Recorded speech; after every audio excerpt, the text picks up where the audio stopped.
বিসমিল্লাহির রহমানির রহিম। ভাই ও বোনেরা, যে যেখান থেকে আমাকে দেখছেন এবং শুনছেন, আপনাদের সবাইকে আমার সালাম, আসসালামু আলাইকুম। আশা করি আপনারা ভালো আছেন, আমিও ভালো আছি। UK property gossip by Tasmina YouTube চ্যানেলের পক্ষ থেকে জানাই শুভেচ্ছা। আজ মার্চ মাসের 27 তারিখ, বৃহস্পতিবার 2025। এই মুহূর্তে লন্ডনের তাপমাত্রা আছে 13 ডিগ্রি সেলসিয়াস। অত্যন্ত ঝলমলে সুন্দর রোদ উঠেছে, হালকা বাতাস আছে। তো কিছুক্ষণ আগে কাজ শেষ করলাম, এখন বাসায় ফিরে যাচ্ছি। আজ আপনাদের সাথে যে ব্যক্তিকে নিয়ে কথা বলতে চাচ্ছি তার নাম ইঞ্জিনিয়ার ইশরাক হোসেন।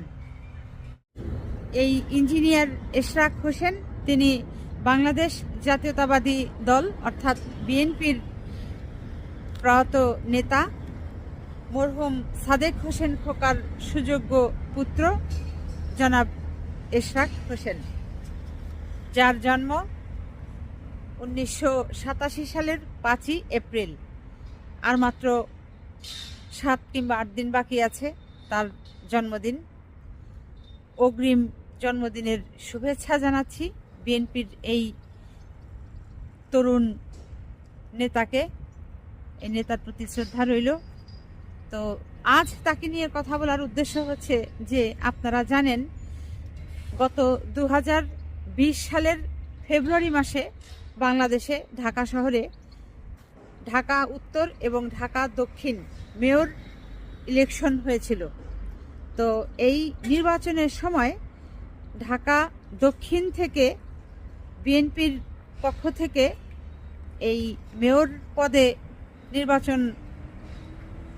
নির্বাচনে অংশগ্রহণ করেছিলেন এই বিএনপি নেতা সাদেক হোসেন খোকার সুযোগ্য পুত্র জনাব ইঞ্জিনিয়ার ইশরাক হোসেন।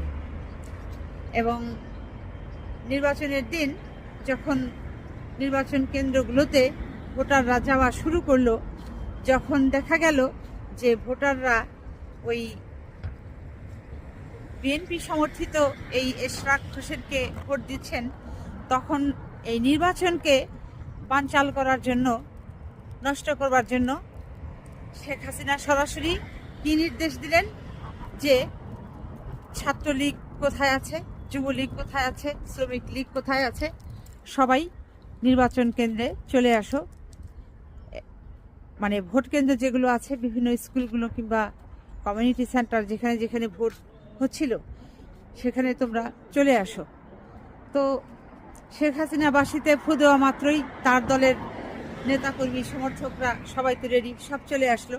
আসার পর যেটি হলো যে তারা ওই ভোট কেন্দ্রগুলো ককটেল ফাটালো, তারপর লগি বৈঠা, হাতুড়ি, হেলমেট মাথায় পরে আওয়ামী লীগের, যুবলীগের, ছাত্রলীগের, শ্রমিক লীগের সমস্ত লোকজন চলে এলো।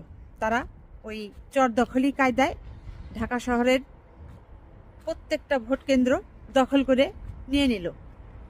আর তাদের ওই অবস্থা দেখে সাধারণ জনগণ ভয় পেয়ে তারা ভোট কেন্দ্র প্রত্যাখ্যান করলো, আর কেউ ভোট কেন্দ্রে গেল না।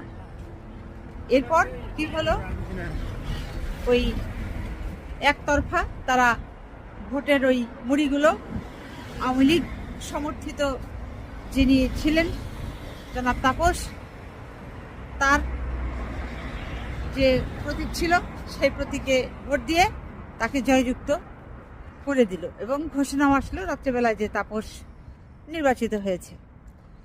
এবং বিএনপি কি করলো, পরে ওই নির্বাচনকে তারা বর্জন করলো। তার মানে তারা একতরফাভাবে জিতে গেল, যেটি এই ভোটবিহীন সরকার গত 15-16 বছর যে কাজটি করেছে, ওই একই কায়দায় মেয়র, ঢাকা দক্ষিণের মেয়রকে নির্বাচিত করে দিল।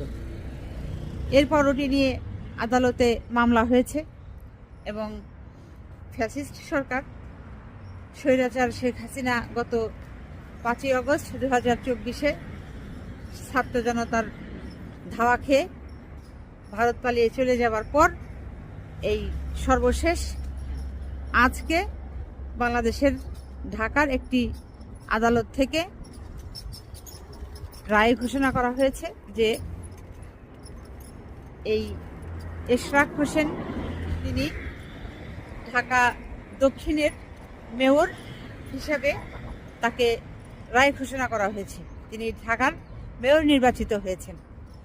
তো যে কারণে আজ এই ভিডিওটি করলাম। অভিনন্দন জানাচ্ছি এই ঢাকা দক্ষিণের নবনির্বাচিত মেয়র জনাব এশরাক হোসেন, আপনাকে অভিনন্দন জানাচ্ছি। আপনার প্রতি শ্রদ্ধা রইল, আপনার প্রতি শুভকামনা রইল। সেই সাথে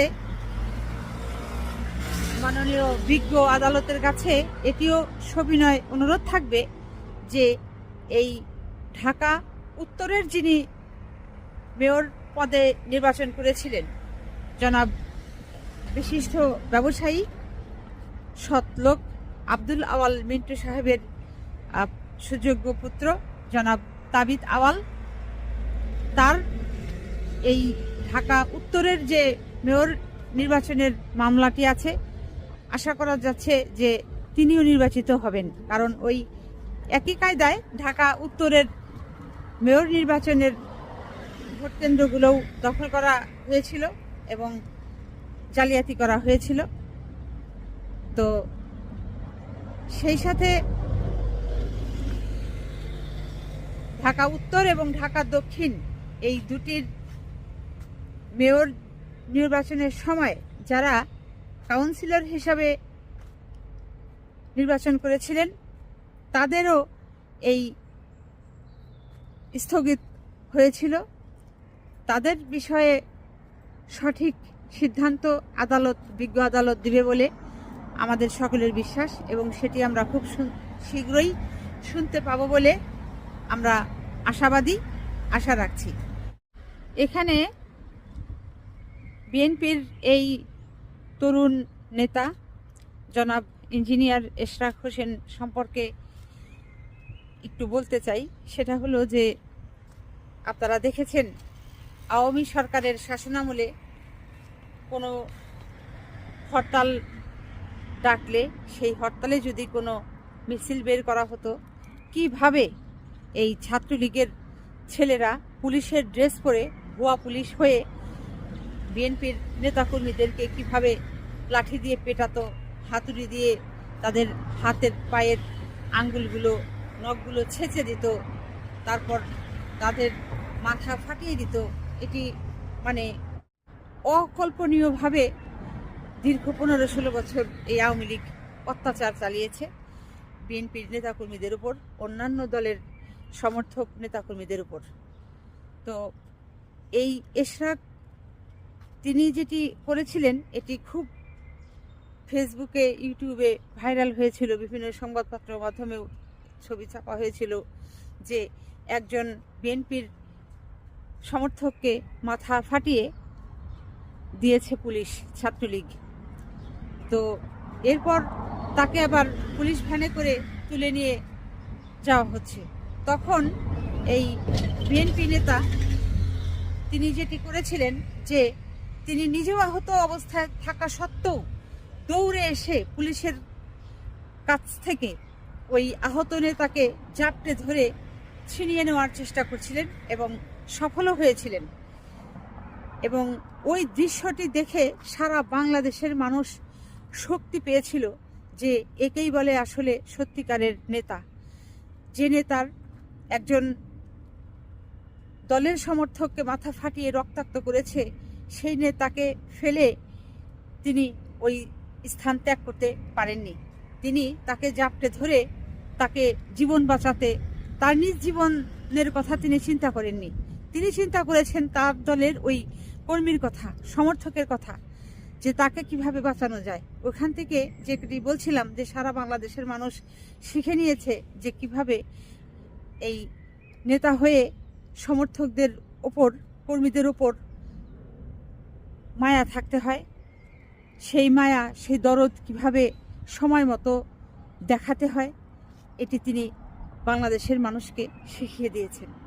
এই সাদেক হোসেন খোকার সুযোগ্য পুত্র জনাব ইঞ্জিনিয়ার এশরাক হোসেন, আপনাকে আবারও আপনার ওই বীরত্বের জন্য অভিনন্দন জানাচ্ছি, শুভেচ্ছা জানাচ্ছি।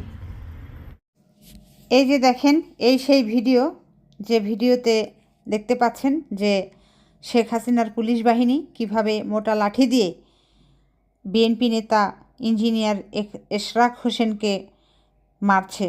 এবং এশরাক হোসেন সে আহত অবস্থায় অপর মাথা ফাটিয়ে দেওয়া আহত বিএনপির সমর্থককে, কর্মীকে পুলিশের কাছ থেকে ছিনিয়ে নেবার চেষ্টা করছেন এবং নিয়েছেনও, সফল হয়েছেন। এই ভিডিও দেখেই আসলে বোঝা যায় যে বিএনপির এই তরুণ নেতা ইঞ্জিনিয়ার এশরাক হোসেন কতটা দলপ্রেমী, কতটা দেশপ্রেমিক, কতটা দলের কর্মী প্রেমিক। এখান থেকেই স্পষ্ট সেটি বোঝা যায়, কতটা মানব দরদী। তো আজ এখানেই শেষ করব। সবাই ভালো থাকবেন, সুস্থ থাকবেন এবং আমার জন্য দোয়া করবেন। আমার এই চ্যানেলটিতে লাইক, কমেন্ট, শেয়ার এবং সাবস্ক্রাইব করবেন। আসসালামু আলাইকুম, আল্লাহ হাফেজ।